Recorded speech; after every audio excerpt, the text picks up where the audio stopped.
In a humble home, a young boy named Stewart Butterfield discovered magic, not through toys, but through a computer. He taught himself to code without ever attending a class. While others raced toward engineering, Stewart chose philosophy. But he never abandoned code. It became his way to survive. It would later become his way to change the world. 2. The story of Slack.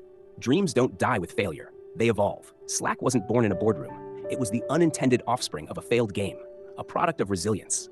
When their game didn't take off, Stewart and his team pivoted, and the world would never work the same again. 3. First major step. Before Facebook, there was Gradfinder.com, Stewart's first venture in 2000, a platform to reunite graduates. It wasn't a runaway hit, but it was the beginning. The first brick laid by a dreamer who believed the internet could deeply connect people. 4. First setback.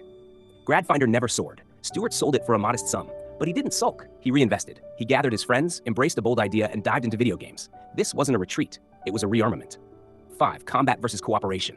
While the world gamed to conquer, Stewart gamed to connect. He created Never Ending, a game centered on communication, not combat. It was a brave concept, ahead of its time. The response? Mixed. But ideas that challenge the norm often are. 6. Irony at play. The irony? A game called Never Ending had to end. Funding dried up, enthusiasm waned. Stewart and his team gave it their all, even money from friends and family. But the game just wouldn't take off. Still, they didn't stop.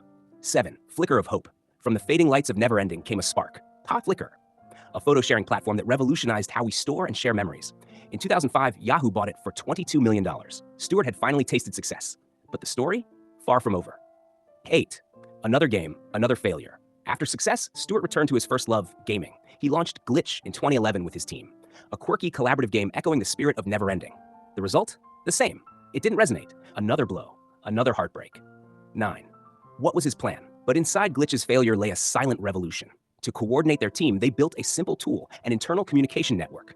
They didn't know it yet, but this tool would be the gold in the ruins. 10. Difficult decisions. When Glitch finally shut down, Stewart didn't hide. He stood with his team, threw a farewell party, and released the game's assets to the public. He refunded users, helped his staff find jobs, but he didn't walk away. He kept a few people, and he kept believing. So 11. Word of the mouth. That little tool they built to talk to each other, it became Slack, a product of heartbreak, hope, and human connection. Launched in 2014, it skyrocketed. By 2017, it was valued at $5.1 billion. Today, over 750,000 organizations use it.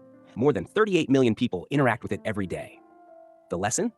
Failures aren't endings, they're echoes of a calling. Slack was never just software. It was persistence coded into a product. It was the voice of a man who dared to try, again and again and again. And that, dear dreamer, is how a philosopher rewrote the future of work.